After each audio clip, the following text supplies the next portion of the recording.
ایک عورت نے مجھے بتایا کہ میرے شوہر کو مجھ پہ شک ہوا، اس نے ماضی شادی سے پہلے، دیکھو شادی کے بعد کی بات ہے، شادی سے پہلے کیا ہوتا رہا چھوڑو اس کو، ٹٹولا بالآخر میں نے اگل دیا جی میرا کسی سے غلط تعلق تھا، میں نے توبہ کر لی۔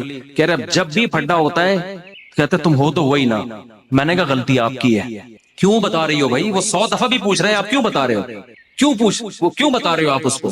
تو ہمارا تعلق کس سے ہونا چاہیے؟ ہم اللہ کے بندے ہیں، جرم اللہ کا تو توبہ بھی کس سے؟ اللہ کی۔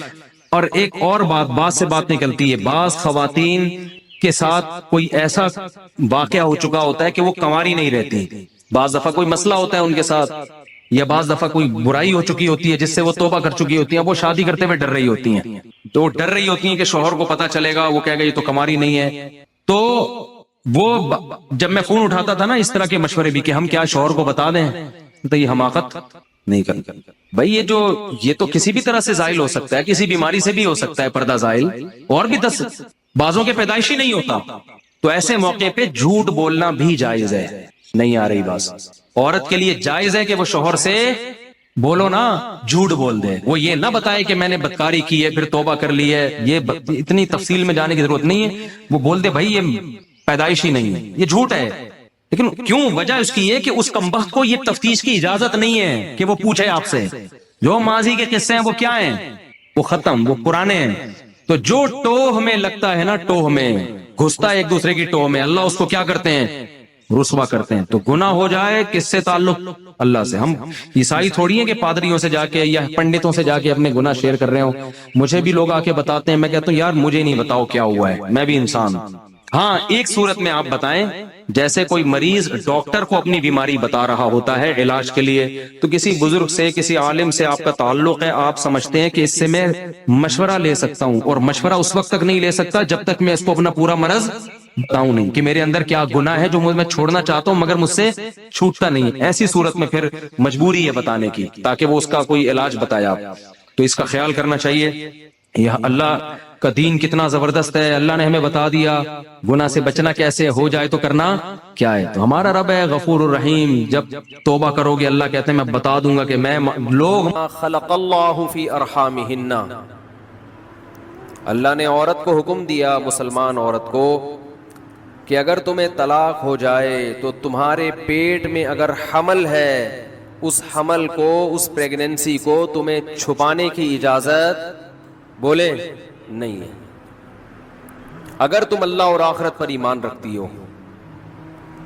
یہ بھی ہوتا ہے آج کل،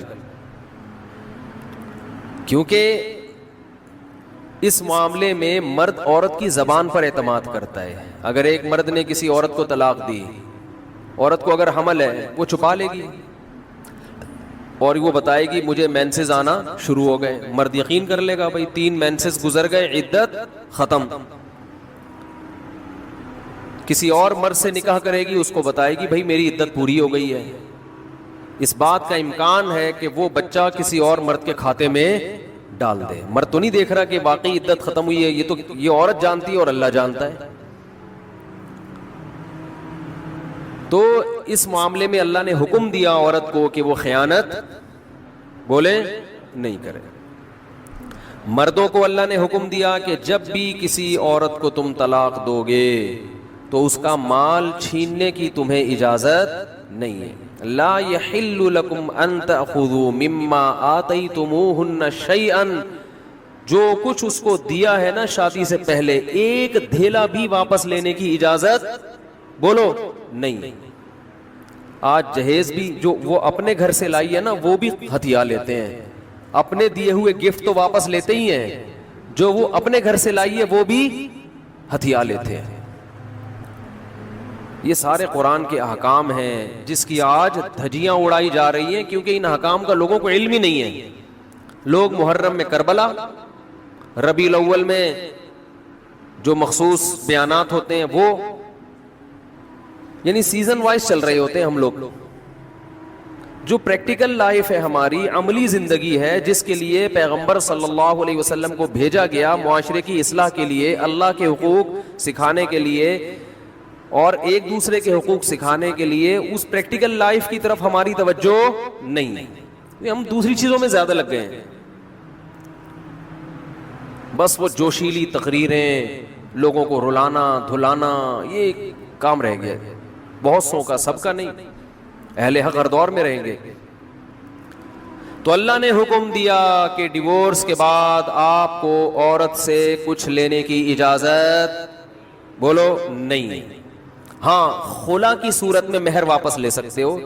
خلا یہ ہوتا ہے کہ مطالبہ عورت کی طرف سے ہو طلاق کا، آپ تو نہیں دینا چاہتے، اچھی بھلی زندگی گزر رہی ہے، اسی کو دماغ خراب ہو رہا ہے اس کا، نہیں مجھے نہیں رہنا، تو پھر اس صورت میں مرد اگر ڈیورس دے تو وہ یہ شرط لگا سکتا ہے کہ میرا خرچہ واپس کرو، خام خواہ میں کیوں کرایا خرچہ۔ کچھ دن پہلے ایک واقعہ سامنے آیا، ایک آدمی کی شادی ہوئی، دلہن نے پہلی رات کو بولا کہ آپ مجھے پسند نہیں ہو، میں تو کہیں اور شادی کرنا چاہتی تھی، ابا نے آپ کے متھے باندھ دیا۔ حالانکہ 6 مہینے سے تیاریاں چل رہی ہیں اب کیا گزرے گی اس آدمی کے اوپر؟ تو خیر اس نے تو اٹھا کے پٹخنا ٹھکائی لگانا شروع کر دی، کمبخت ایک میسج کر دیتی کہ میں راضی نہیں ہوں، میرا خرچہ کرا دیا، اب پہلی رات کو بول رہی ہے کہ نئی ٹھکائی لگانی چاہیے تھی، میں نہیں کہہ رہا، لیکن اس نے لگائی ٹھکائی، غلط کیا اس نے۔ تو ایسے موقع پہ بھائی ٹھیک ہے اپنا راستہ لو، میرا خرچہ واپس۔ اب کون رکھے گا ایسی صورت میں؟ چاہتی کہیں اور تھی بھائی تو چاہتی تھی بھی اگر کہیں اور، تو اب بتانے کی کیا ضرورت ہے؟ ہر بات بتائی تھوڑی جاتی ہے، بولو بھائی دل میں بولو چاہتی تو تھی لیکن چلو ہو گئی، اب اسی کو چاہنا شروع کر دیں گے آہستہ آہستہ۔ گدھا بھی اگر آپ پال لینا تھوڑے دنوں میں اس سے بھی محبت ہو جاتی ہے، تو پورا 2 ہاتھ 2 پاؤں کا انسان ہے، تھوڑے دنوں میں اچھا لگنے لگے گا، یہ سوچ کے صبر کر لو۔ پوری رپورٹیں پیش کر رہی ہیں اس کو پوری رپورٹ۔ تو ظلم وہاں سے ہو، مطالبہ وہاں سے ہو، تو پھر آپ واپسی کا مہر کا واپس مطالبہ کر سکتے ہیں، بھائی جو مہر دیا واپس دو۔ یہ بھی اللہ نے ان آیتوں میں حکم بیان کیا۔ ایک حکم اللہ نے یہ بھی بیان کیا کہ اگر رخصتی سے پہلے طلاق ہو جائے تو پورا مہر نہیں دینا پڑتا بلکہ آدھا مہر دینا پڑتا ہے۔ 1 لاکھ روپے مہر رکھا گیا تھا، آپ ابھی رخصتی ہوئی نہیں، آپ نے ڈیورس دے دی، تو پورا مہر نہیں ہے بلکہ آدھا مہر ہے۔ اس میں اللہ نے ترغیب دی ہے کہ مرد پورا دے دے تو اچھا ہے، اور عورت کو ترغیب دی ہے کہ آدھا بھی معاف کر دو تو اچھا ہے۔ ترغیب دونوں کو دی جا رہی ہے، چھوڑو بھائی، لیکن حکم بیان کیا جا رہا ہے کہ مرد کو آدھا دینا پڑے گا اگر وہ مطالبہ کرے۔ اور اللہ نے اہم حکم یہ بھی بیان کیا کہ جب عورت کو طلاق دو تو جہاں وہ طلاق کے بعد نکاح کرنا چاہتی ہے اس کے نکاح میں رکاوٹ مت بنو، کباب میں ہڈی بننے کی کوشش مت کرو۔ یہ بھی زمانے جاہلیت میں ہوتا تھا اور آج بھی ہوتا ہے۔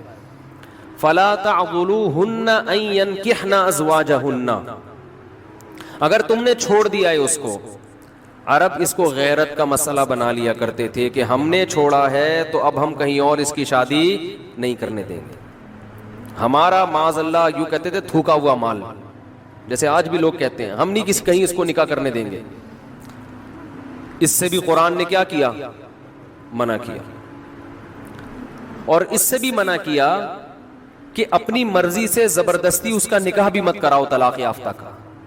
ینکحن ازواجہن، اپنے سلیکٹڈ شوہر سے نکاح کرنا چاہتی ہے تو تم کباب میں ہڈی بولو نہیں بنو، یعنی اس کو یہ رائٹ ہے کہ وہ جہاں چاہے نکاح کرے۔ یہ بھی خرابی ہے آج کل بعض علاقوں میں، یہ خرابی ہے کہ بیوہ کو یا طلاق یافتہ کو نکاح تو کرنے دیتے ہیں، لیکن بعض علاقوں میں دستور ہے نکاح ہمارے ہی خاندان میں ہوگا، آپ ہمارے خاندان سے باہر نہیں جا سکتی۔ اس کو بھی قرآن نے کیا کیا؟ بولو ختم۔ نکاح بھی سے بھی نہیں روک سکتے، اور نکاح بھی وہاں ہوگا جہاں آپ نہیں بلکہ یہ چاہے۔ اس میں اللہ نے عمر کی کوئی قید نہیں لگائی، 40 سال کی بیوہ یا طلاق یافتہ ہو، 50 سال کی ہو، 55 سال کی ہو، یہ تمہارا ہیڈ ایک نہیں ہے، تمہیں زیادہ ٹینشن لینے کی ضرورت نہیں ہے۔ لوگ بڑی ٹینشن لے رہے ہوتے ہیں کہ تمہیں ضرورت کیا ہے، اب 4 بچے ہیں تمہارے، 5 بچے ہیں، اس عمر میں تمہیں شادی کرتے ہوئے شرم نہیں آتی؟ چھوڑو بھائی، کیا ضرورت ہے؟ تو اللہ فرماتے ہیں کہ تمہیں ٹینشن لینے کی ضرورت، بولو یہ اس کا ہیڈک ہے، یہ تمہارا ہیڈک نہیں ہے۔ جیسے کوئی 4 شادیاں کر رہا ہے تو اس کا ہیڈک ہے نا، آپ کا ہیڈک تھوڑی ہے یہ۔ آپ پتہ نہیں کیوں پریشان ہیں، مفتی صاحب کو کیا ہو گیا، وہی ان کا ہیڈک ہے، آپ کا ہیڈک نہیں ہے یہ۔ میں اپنی بھی درمیان میں لگا دیتا ہوں نا۔ تو ہر ایک کی ہیڈک ہم نے پالے ہوئے ہیں. وہ یہ کیوں کر رہا ہے, وہ یہ کیوں کر رہا ہے, وہ کم عمر سے شادی کیوں کر رہا ہے, وہ بڑی عمر سے شادی کیوں کر رہی ہے, یہ ہوتے ہیں نا لوگوں کے مسائل. اس نے یہ کیوں کر لیا. ایک خاتون نے مجھے بتایا کہ وہ ایک دفعہ بیوہ ہوئی, اللہ کی قدرت دوبارہ شادی, دوبارہ بیوہ ہو گئی. تیسری دفعہ جب ان کی شادی ہو رہی تھی لوگ مذاق اڑا رہے تھے, بس کرو یار 2 دفعہ بیوہ ہو گئی, اب آرام سے بیٹھو. اب وہ بیوہ تو کوئی بھی ہو سکتا ہے, جوانی میں بھی عورتیں بیوہ ہو جاتی ہیں. تو اب دیکھو لوگوں کو تکلیف ہو رہی ہے, بھائی یہ اس کا ہیڈک ہے. اچھا لوگ اس سے شادی کرتے ہوئے ڈر رہے تھے ان سے کہ میں بھی بیوہ, پھر میں نہ مر جاؤں. تو اس کا اس سے کوئی تعلق نہیں ہے. ہو سکتا ہے 2 دفعہ بیوہ ہونا تقدیر میں لکھا ہو, 3 دفعہ نہ ہو. یہاں مجھے وہ چٹکلا یاد آتا ہے, وہ ایک آدمی نے, ابھی چھوڑو چٹکلوں کا بھی, قرآن کو فوکس کرتے ہیں. آخر میں چٹکلے ہونا یہ صحیح ہوتا ہے, درمیان میں ہی آ جائیں تو پھر سارا موضوع چینج ہو جاتا ہے. اتنے اچھے احکام بیان ہو رہے ہیں قرآن کے, آگے اس کو آپ نے لوگوں کو بتانا بھی ہے. تو اللہ نے حکم دیا کہ طلاق کے بعد ایک دھیلا واپس نہیں لینا.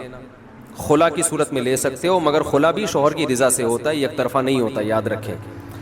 دوسرا کام تم نے کیا کرنا ہے, اس کو کہیں اور نکاح سے روکنا نہیں ہے. تیسرا کام یہ کرنا ہے, نکاح بھی وہاں کرنا ہے جہاں وہ چاہتی ہے. تمہاری مرضی نہیں مسلط ہوگی, اس کی مرضی چلے گی. اور اگر پرانے شوہر سے نکاح کرنا چاہے اور 2 طلاقیں ہوئی ہوں تو وہاں بھی کر سکتی ہے, کیونکہ آیت کا ایک شان نزول بھی ہے. ایک صحابی نے اپنی بہن کا نکاح کسی صحابی سے کرایا, تھوڑے دنوں میں طلاق ہو گئی. طلاق ایک تھی, عدت ختم ہوئی, نکاح ختم. اب تھوڑے دنوں کے بعد دوبارہ ان دونوں کا دل چاہنے لگا کہ ہم آپس میں کمپرومائز کر لیں. ہوتا ہے وقتی طور پر اختلافات بہت زیادہ ہوتے آتے ہیں, جب دور رہتے ہیں تو آپس میں میلان ہونے لگتا ہے. لیکن وہ جو صحابی تھے نا جن کی بہن کو طلاق ہوئی تھی, انہوں نے کہا کہ اب میں اپنی بہن کا نکاح دوبارہ اس آدمی سے بولو نہیں کروں گا. اور کہا کہ یا رسول اللہ, میں نے ان کی عزت کی, ان کو اپنی بہن نکاح میں دی, انہوں نے لڑائی جھگڑا کر کے طلاق دے کے میرے گھر میں بٹھا دیا اس کو, میں کیسے دوبارہ. ایک ذلت محسوس ہوتی ہے نا انسان کو. قرآن میں اللہ نے آیتیں نازل کی کہ اگر وہ اپنے شوہر سے نکاح کرنا چاہتی ہے تو درمیان میں رکاوٹ مت بنو. لڑے بھی وہ خود تھے, اب جڑ بھی خود رہے ہیں. نہیں آ رہی بات. اس کو بھی لوگ غیرت کا مسئلہ بنا لیتے ہیں, سسر صاحب بنا لیتے ہیں. میرے داماد نے میری بیٹی کو طلاق دی ہے, میں تو نہیں واپس بھیجوں گا. بھائی دنیا میں جو آدمی میں لچک نہیں ہے نا, فلیکسیبلٹی نہیں ہے, لچک نہیں ہے جس میں, وہ کبھی بھی کامیاب نہیں ہو سکتا. یاد رکھو یہ جو ہوتا ہے نا, میں اصول کا پکا. بھائی اصول کا پکا ہونا تو اچھا ہے, لیکن یہ اصول ہی غلط ہے کہ جو کہہ دیا تو اس پہ قیامت تک قائم رہنا ہے. یہ اصول ہی غلط ہے. اصول یہ ہونا چاہیے کہ جب موقع کی مناسبت سے جو بات ٹھیک لگے گی اپنے آپ کو چینج کر لوں گا. یہ اصول ٹھیک ہے, اس اصول پہ پکے رہو. اور یہ نبی سے ہمیں ملتا ہے یہ اصول. حدیث میں آتا ہے ایک صحابی نبی کے پاس آئے, مجھے صدقہ چاہیے, یہ چاہیے, وہ چاہیے. آپ نے فرمایا اللہ کی قسم تم پر خرچ نہیں کروں گا میں. وہ چلے گئے, آپ نے دوبارہ بلایا, فرمایا ان پہ صدقہ کرو, دے دو. وہ پریشان, یا رسول اللہ آپ نے تو قسم اٹھائی تھی کہ میں آپ کو نہیں دوں گا. آپ نے فرمایا من رأى على يمين فرأى غيرها خيرا منها فليكفر عن يمينه. کہ جو شخص کسی بات پہ قسم اٹھا لے, جائز بات ہو, کوئی اگر حرام پہ قسم اٹھائی وہ تو بچنا لازم ہے نا, کہ میں گناہ نہیں کروں گا, وہ تو ویسے ہی حرام ہے. جائز کام, صدقہ تو جائز ہے نا, بلکہ ثواب ہے. فرمایا کوئی کسی جائز کام پہ قسم اٹھائے, پھر بعد میں اس کو خیال ہو کہ مجھے قسم توڑ دینی چاہیے, اس کا مائنڈ کیا ہو گیا, چینج, تو اسے چاہیے قسم توڑ دے اور کفارہ ادا کر دے. اس قسم پہ قائم بولو نہ رہے. قسم پہ جب قائم نہ رہنے کا حکم ہے تو بغیر قسم کے میں نے جو بول دیا بس وہ پتھر پہ لکیر بن گیا, یہ تو پاگل اور گدھے ہونے کی علامت ہے. قسم بھی اگر کھا لی ہو تو بھائی اس وقت یہ خیال تھا کہ نہیں دینا, اب زمینی حقائق کہہ رہے ہیں کہ اس کو دینا ہے, تو اب قسم توڑو, کفارہ ادا کرو اور دے دو. بات نہیں آ رہی میرا خیال ہے. یہ کس کی سیرت ہے, نبی کی. نبی سے زیادہ کسی کی پکی زبان ہو سکتی ہے, لیکن ایسی لچک سکھائی ہے کامیاب بننے کے لیے کہ یہ نہیں کہ جو کہہ دیا تو وہ پتھر پہ لکیر. گراؤنڈ ریئلٹی کے لحاظ سے, ماحول کے چینج ہونے کے لحاظ سے آپ نے اپنا رویہ کیا کرنا ہے, چینج کرنا ہے. اس وقت آپ کی رائے یہ تھی, اب آپ کی رائے وہ ہے, کیونکہ زمینی حقیقت بھی چینج ہوتی ہے اور انسان کی نالج بھی چینج ہوتی ہے اور انسان کی رائے بھی چینج ہوتی ہے. بعض دفعہ نالج چینج نہیں ہوتی, انسان تانے بانے ملا کے ایک رائے قائم کرتا ہے, بعد میں جب اور گہرا سوچتا ہے تو اسے لگتا ہے کہ وہ رائے ٹھیک نہیں تھی, تو وہ اسٹیٹمنٹ اس کا کیا ہو جائے گا, چینج. کوئی بات نہیں, دن میں 100 دفعہ چینج ہو جائے. ناکام وہ ہے جو کہہ دیا تو اڑ گیا, بس کچھ بھی ہو جائے. اب دیکھو, ایک آدمی آپ کو مستحق نظر نہیں آ رہا تھا, آپ نے کہا اللہ کی قسم تجھے میں صدقہ نہیں دوں گا, تو فراڈی ہے. بعد میں پتا چلا نہیں فراڈی نہیں ہے, آپ کو نہیں, میں نے تو بول دیا تھا میں نہیں دوں گا. بھائی اب فراڈی ہونے کی بیس پہ نہیں دے رہے تھے, تو اب پتا چل گیا یہ فراڈی نہیں ہے. بعض دفعہ پہلے بھی پتا تھا فراڈی نہیں ہے, اب بھی پتا ہے نہیں ہے, لیکن پہلے خیال تھا کہ نہیں دینا چاہیے, اب خیال ہے کہ دے دینا چاہیے, تو رائے چینج کر لو. بہت مشکل ہے. اور گھریلو جھگڑوں میں تو میاں بیوی کی طبیعت میں اگر لچک نہیں ہے نا, 4 دن بھی ان کا رشتہ نہیں چل سکتا. یہ تو مجھ سے ابھی لکھوا کے سگنیچر انگوٹھے لگا لو, جیسے سبزی والے نے ٹھپے لگائے تھے انگوٹھے لے کے گھوم رہا ہوں. لیکن آپ انگوٹھے نہیں, آپ مجھے پکڑ لینا, میں کہاں بھاگوں گا. وہ جب بھی انگوٹھے کی بات آتی ہے مجھے وہ سبزی والا یاد آتا ہے جس کو میں نے بزنس کے لیے پیسے دیے تھے اور اس نے ایمانداری میں اسٹیمپ پیپر پہ اپنے انگوٹھے لگا لگا کے دیے تھے. جب وہ پیسے لے کے بھاگا تو 3 سال میں نے وہ انگوٹھے سنبھال کے رکھے. اب لوگ مجھے کہتے ہیں نا, وہ فلاں آدمی کو میں اتنے کروڑ روپے دے رہا ہوں تو اتنا ایماندار ہے, میں تو اسٹیمپ پیپر پہ لکھوا رہا ہوں اور انگوٹھے بھی لگوا رہا ہوں. میں کہتا ہوں یہ انگوٹھوں کا تذکرہ میرے سامنے مت کیا کرو, انگوٹھوں سے کچھ بھی نہیں ہوتا. بندہ اگر 2 نمبر ہے, اسٹیمپ پیپر بکری کو کھلا دینا, کسی کام کا نہیں ہے یہ اسٹیمپ پیپر, عدالت سے بھی نہیں نکلوا سکتے. سمجھتے ہو, لکھوایا کرو ضرور, لیکن اس سے ہوگا کچھ بھی نہیں. عدالت انگوٹھا دیکھ کے بولے گی بس ٹھیک ہے انگوٹھا, اب انگوٹھے کو پکڑ کے جیل میں ڈال دو بس. انگوٹھے کو دیے تم نے پیسے, بندہ تو پکڑائی میں آئے گا ہی نہیں, آ بھی گیا تو کچھ بھی نہیں کر سکتے. عدالت کہے گی دیے کیوں تھے. تو پیسہ دینے سے پہلے 100 دفعہ سوچا کریں. خیر, تو کیا بات چل رہی تھی, ابے انگوٹھے کی بات کہاں سے آئی. ہاں, لچک پیدا کرنا چاہیے. میاں بیوی کا رشتہ تو ایسا ہے کہ اگر آپ کا ہے نا کہ جو میں نے کہہ دیا بس وہ کیا ہے, آرڈر از آرڈر, تو بھائی اس کا مطلب آپ میدان جنگ میں کھڑے ہوئے ہیں, دشمن کی فوجیں آپ کے سامنے, اور آپ ایک فوج کی کمانڈ کر رہے ہیں کہ گولی چلانے کا آرڈر دیا تو کیا کرنا ہے. یہ گھر ہے, یہ میدان جنگ بولو نہیں ہے. یہاں آپ کا اسٹائل یہ ہونا چاہیے, آپ نے بیوی کو آرڈر دیا, گراؤنڈ ریئلٹی یہ کہہ رہی ہے کہ بھائی میرا روب اس پر بیٹھا ہوا ہے اور وہ پکوڑے بنا بنا کے خود ہی کھا رہی ہے, آپ کو ایک لقمہ بھی نہیں کھانے دے رہی. آپ غصے میں آئے, آپ نے کہا بیگم مزید پکوڑا اگر کھایا نا تو, گراؤنڈ ریئلٹی کہہ رہی ہے کہ اس دھمکی سے یہ پکوڑے کھانا چھوڑ دے گی نہیں. لیکن آگے اس کا ایٹیٹیوڈ آپ نے دیکھا, اس نے کہا تو کیا کر لے گا, فوراً وہ کرچلی اٹھائی, تو کیا کر لے گا, فوراً لچک پیدا کرو. بولو تو صبر کروں گا اور کیا کروں گا. یہ کامیاب, یہ گھر کیا کیسے چلے گا, یہ رشتہ جوڑا رہے گا. اگر آپ نے اس کا ایٹیٹیوڈ دیکھ کے, اس کی پیشانی پہ سلوٹیں دیکھ کے اپنی دھمکی کو واپس نہیں لیا تو یہ گھر کیا ہوگا, پکوڑے تو کھا لو گے آپ, لیکن آپ کے بچوں کی ماں مارکیٹ سے شارٹ ہو جائے گی. تو اس میں گھر کے اندر کا اصول لچک, کامیاب آدمی ہو. ہاں, ناقابل برداشت کوئی معاملہ ہو جائے تو ایک الگ بات ہے. تو اللہ نے کیا حکم دیا کہ اگر ڈیورس ہو گئی ہے پھر دوبارہ ملنا چاہتے ہیں تو کباب میں ہڈی بولو مت بنو, ملنے دو ان کو, کوئی مسئلہ نہیں ہے. ہاں, یہ قرآن نے کہا ہے کہ اس شرط میں ملیں کہ ان کا اپنے بارے میں یہ خیال ہو کہ دوبارہ وہ جھگڑے نہیں کریں گے. ایسا نہ ہو ملتے پھر وہی ٹینشنیں شروع کر دیں, اب دوبارہ اپنی اصلاح کر کے آئیں کہ بھئی اب ان ماضی کے قصوں کو چھیڑنا نہیں ہے. لیکن یہ 1 یا 2 طلاقوں کے بعد ہے, 3 طلاق کے بعد نہیں مل سکتے جب تک کہ کہیں اور نکاح نہ ہو جائے اس کا. تو خیر, قرآن مجید میں اس میں اللہ نے یہ بھی حکم دیا